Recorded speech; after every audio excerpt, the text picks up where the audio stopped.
Quiconque veut bien songer aux conséquences les plus immédiates de cet esprit scientifique, qui va de l'avant toujours et sans trêve, comprendra aussitôt comment, grâce à lui, le mythe fut anéanti, et comment, par cet anéantissement, la poésie, dépossédée de sa patrie idéale naturelle, dut errer désormais comme un vagabond sans foyer.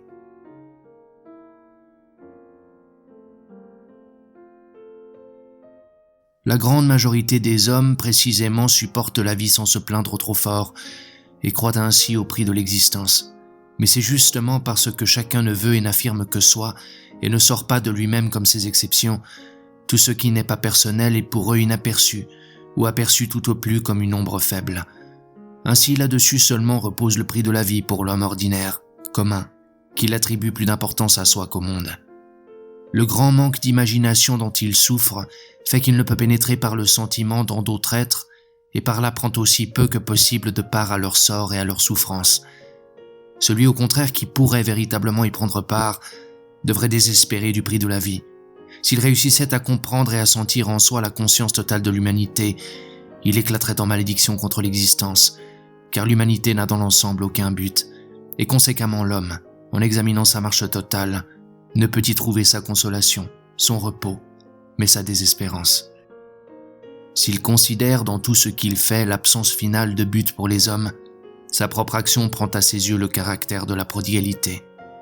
Mais se sentir en tant qu'humanité, et non seulement qu'individu prodigué, tout de même que nous voyons les fleurs isolées prodiguées par la nature, est un sentiment au-dessus de tous les sentiments. Qui en est d'ailleurs capable? Assurément un poète seul, et les poètes savent toujours se consoler.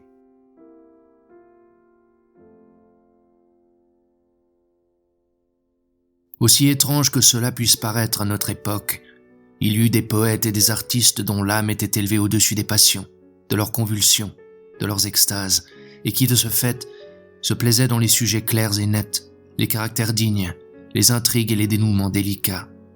Si les grands artistes de nos jours sont, pour la plupart, capables de déchaîner le vouloir et par là même, en certaines circonstances, de libérer la vie, ils savaient les autres dompter le vouloir, métamorphoser l'animal, être des créateurs de l'homme et, en somme, des sculpteurs œuvrant à modifier et à perfectionner les formes de la vie. Alors que la gloire des contemporains se veut dans les harnais qu'on rejette, les chaînes qu'on détache, la destruction. Les Grecs anciens demandaient aux poètes d'être l'instituteur des adultes. Mais quelle devrait être aujourd'hui la honte d'un poète auquel on demanderait cela, lui qui ne fut pas de soi-même un bon instituteur et ne sut par suite faire de sa personne un bon poème, une belle œuvre. Ce qu'il est, en mettant les choses au mieux, c'est en quelque sorte les décombres d'un temple, attrayants et farouches, mais aussi une caverne d'appétit, recouverte comme une ruine, de fleurs, de plantes épineuses, d'herbes vénéneuses, peuplée et hantée de serpents, de vermines, d'araignées et d'oiseaux. Objet d'une méditation attristée qui se demande pourquoi il faut aujourd'hui que les êtres les plus nobles et les plus précieux grandissent pour n'être aussitôt que ruines, sans connaître le passé ni l'avenir de la perfection.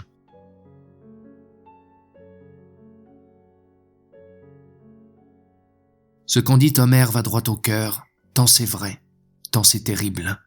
La muse l'aima sincèrement et lui dispensa le bien et le mal, car elle lui prit ses yeux et lui inspira des chants suaves.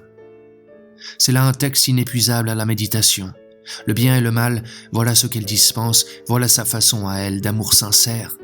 Et chacun, à l'interpréter tout spécialement, saura pourquoi il nous faut, à nous penseurs et poètes, y sacrifier nos yeux.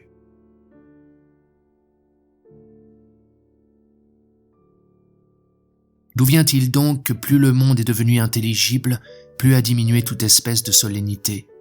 Était-ce parce que la crainte fut si souvent l'élément fondamental de cette vénération qui s'emparait de nous devant tout ce qui nous paraissait inconnu, mystérieux, et qui nous faisait nous prosterner et demander grâce devant l'incompréhensible?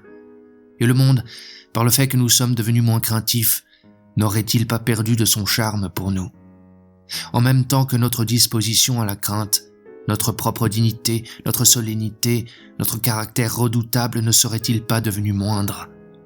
Peut-être estimons-nous moins le monde et nous-mêmes, depuis que nous avons à son sujet et au nôtre des pensées plus courageuses. Peut-être viendra-t-il un moment, dans l'avenir, où ce courage du penseur aura tellement grandi qu'il aura le suprême orgueil de se sentir au-dessus des hommes et des choses, où le sage, étant le plus courageux, sera celui qui se verra lui-même et l'existence tout entière le plus profondément à ses pieds. Cette catégorie du courage qui n'est pas éloignée d'une excessive générosité a manqué jusqu'à présent à l'humanité. Ah, les poètes, que ne veulent-ils redevenir ce qu'ils furent peut-être autrefois? Des visionnaires qui nous disent quelque chose de ce qui est possible. Maintenant qu'on leur retire des mains et qu'il faut de plus en plus leur retirer des mains ce qui est réel et ce qui est du passé, car l'époque de l'innocent faux monnayage est close, ils devraient nous dire quelque chose de ce qui touche les vertus à venir, ou les vertus qui ne seront jamais sur la terre, bien qu'elles puissent être quelque part dans le monde, les constellations empourprées et les grandes voies lactées du beau. Où êtes-vous, astronome de l'idéal?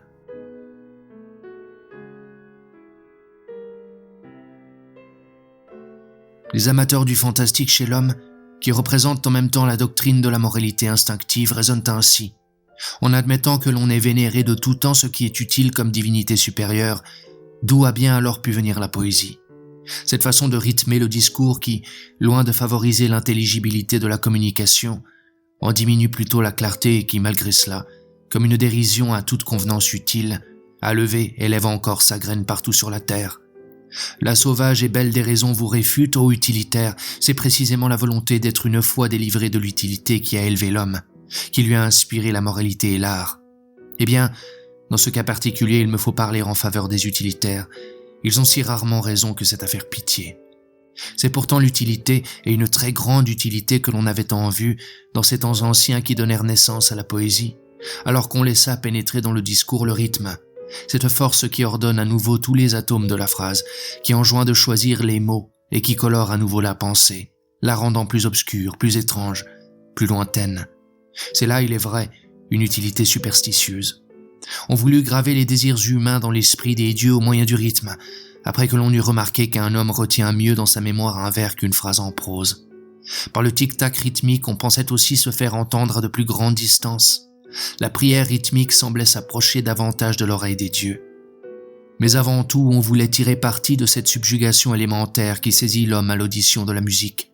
Le rythme est une contrainte. Il engendre un irrésistible désir de céder, de se mettre à l'unisson. Non seulement les pas que l'on fait avec les pieds, mais encore ceux de l'âme suivant la mesure. Et il en sera probablement de même, ainsi raisonnait-on, de l'âme des dieux. On essaya donc de les forcer par le rythme et d'exercer une contrainte sur eux. On leur lança la poésie comme un lacet magique. Il existait encore une représentation plus singulière, et celle-ci a peut-être contribué le plus puissamment à la formation de la poésie. Chez les pythagoriciens, la poésie apparaît comme enseignement philosophique et comme procédé d'éducation. Mais bien avant qu'il y eût des philosophes, on accordait à la musique la force de décharger les passions, de purifier l'âme, d'adoucir la ferocia animi, et justement parce qu'il y a de rythmique dans la musique. Lorsque la juste tension et l'harmonie de l'âme venaient à se perdre, il fallait se mettre à danser. C'était là l'ordonnance de cette thérapeutique. Avec elle, Terpendre apaisa une émeute, Empédocle adoucit un fou furieux, Damon purifia un jeune homme languissant d'amour, et avec elle on mettait aussi en traitement les dieux sauvages, assoiffés de vengeance. D'abord, en portant à leur combre le délire et l'extravagance de leur passion, on rendait donc l'enragé frénétique, l'assoiffé ivre de vengeance. Tous les cultes orgiaques veulent décharger en une seule fois la férocité d'une divinité et en faire une orgie pour qu'après cela, elle se sente plus libre et plus tranquille et laisse l'homme en repos. Mais l'eau signifie, d'après sa racine, un moyen d'apaisement, non parce que le chant est doux par lui-même, mais puisque ses effets ultérieurs produisent la douceur. Et l'on admet que, non seulement dans le chant religieux, mais encore dans le chant profane des temps les plus reculés, le rythme exerçait une puissance magique, par exemple lorsque l'on puisait de l'eau ou lorsque l'on ramait. Le chant est un enchantement des démons que l'on imaginait actifs dès que l'on en usait. Il rend les démons serviables, esclaves et instruments de l'homme. Et dès que l'on agit, on tient un motif à chanter. Chaque action est rattachée au secours des esprits. Les formules magiques et les enchantements semblent être les formes primitives de la poésie. Lorsque le vers était employé pour un oracle, les Grecs disaient que l'hexamètre avait été inventé à Delphes. Le rythme devait là aussi exercer une contrainte. Se faire prophétiser cela signifie primitivement, d'après l'étymologie du mot grec qui me semble probable, se faire déterminer quelque chose. On croit pouvoir contraindre l'avenir en gagnant Apollon à sa cause, lui qui, d'après la représentation ancienne, est bien plus qu'un dieu prévoyant l'avenir. Telle que la formule est exprimée, à la lettre et d'après son exactitude rythmique, telle elle lit l'avenir. Mais la formule est de l'invention d'Apollon qui, en tant que dieu des rythmes, peut lier aussi les divinités du destin. Dans l'ensemble, y eut-il en somme jamais, pour l'homme ancien et superstitieux, quelque chose de plus utile que le rythme. Par lui, on pouvait tout faire, accélérer un travail de façon magique, forcer un dieu à apparaître, à être présent, à écouter, accommoder l'avenir d'après sa propre volonté, décharger sa propre âme d'un trop-plein quelconque, la peur, la manie, la pitié, la vengeance, et non seulement sa propre âme, mais encore celle du plus méchant démon. Sans le ver, on n'était rien, par le ver, on devenait presque un dieu.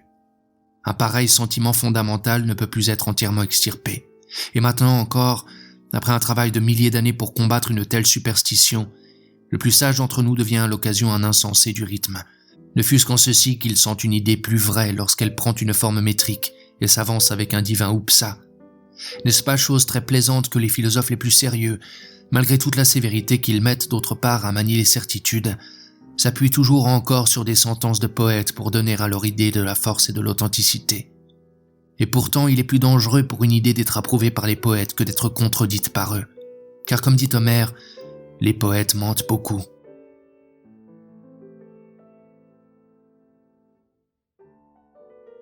Quels moyens avons-nous de rendre pour nous les choses belles, attrayantes et désirables lorsqu'elles ne le sont pas? Et je crois que par elles-mêmes, elles ne le sont jamais. Ici, les médecins peuvent nous apprendre quelque chose quand par exemple ils atténuent l'amertume ou mettent du vin et du sucre dans leur mélange, mais plus encore les artistes qui s'appliquent en somme continuellement à faire de pareilles inventions et de pareils tours de force.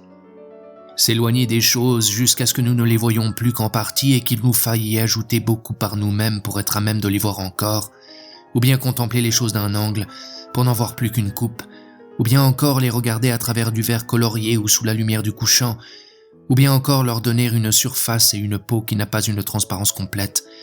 Tout cela, il nous faut l'apprendre des artistes et, pour le reste, être plus sages qu'eux. Car chez eux, cette force subtile qui leur est propre cesse généralement où cesse l'art et où commence la vie. Nous, cependant, nous voulons être les poètes de notre vie, et cela avant tout dans les plus petites choses quotidiennes.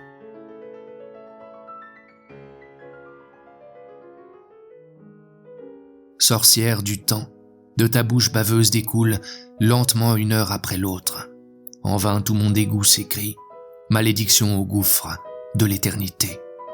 Le monde est d'airain, un taureau bouillant et sourd aux cris.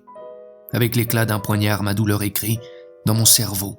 Le monde n'a pas de cœur et ce serait folie de lui en vouloir. Verse tous les pavots, verse la fièvre, le poison dans mon cerveau. Depuis trop longtemps tu interroges ma main et mon front. Que demandes-tu? Quoi? À quel prix? Ah, malédiction sur la fille et sa raillerie. Non, reviens, il fait froid dehors, j'entends la pluie. Je devrais être plus tendre avec toi. Prends, voici de l'or, comme la pièce brille. T'appeler bonheur, te bénir fièvre. La porte s'ouvre, la pluie jaillit jusqu'à mon lit. Le vent éteint la lumière, misère. Celui qui maintenant n'aurait pas sans rime, je parie qu'il y laisserait sa peau.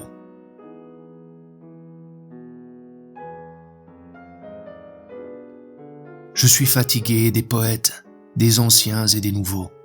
Pour moi, ils sont tous superficiels et tous des mers sans profondeur. Ils n'ont pas assez pensé en profondeur, c'est pourquoi leur sentiment n'est pas descendu jusque dans les tréfonds. Un peu de volupté et un peu d'ennui, ce qu'il y eut encore de meilleur dans les méditations. Leurs arpèges m'apparaissent comme des glissements et des fuites de fantômes. Que connaissaient-ils jusqu'à présent de l'ardeur qu'il y a dans les sons? Ils ne sont pas non plus assez propres pour moi. Ils troublent tous leurs eaux pour les faire paraître profondes. Ils aiment à se faire passer pour réconciliateurs, mais ils restent toujours pour moi des intermédiaires et des entremetteurs, troubleurs et malpropres. Hélas, j'ai jeté mon filet dans leur mer pour attraper de bons poissons, mais toujours j'ai retiré la tête d'un dieu ancien. C'est ainsi que la mer a donné une pierre à l'affamé, et ils semblent eux-mêmes venir de la mer. Il est certain qu'on y trouve des perles. C'est ce qui fait qu'ils ressemblent d'autant plus à de durs testacés. Chez eux, j'ai souvent trouvé au lieu d'âme de l'écume salée.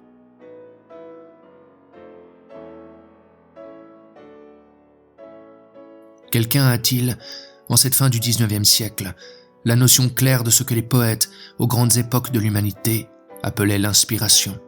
Si nul ne le sait, je vais l'expliquer ici. Pour peu que l'on ait gardé en soi la moindre parcelle de superstition, on ne saurait en vérité se défendre de l'idée qu'on n'est que l'incarnation, le porte-voix, le médium de puissance supérieure.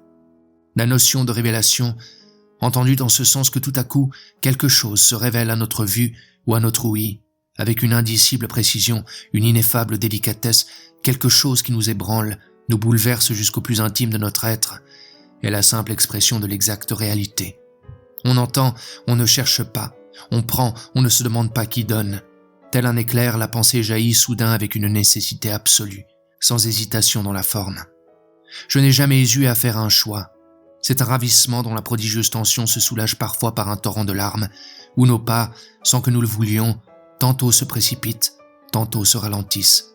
C'est une extase imparfaite qui nous ravit entièrement à nous-mêmes, en nous laissant la perception très distincte de 1000 frissons délicats qui nous font vibrer tout entier, jusqu'au bout des orteils. C'est une abîme de bonheur où l'extrême souffrance et l'extrême horreur ne sont plus éprouvées comme une opposition, mais comme parties intégrantes et indispensables, comme une nuance nécessaire au sein de cet océan de lumière.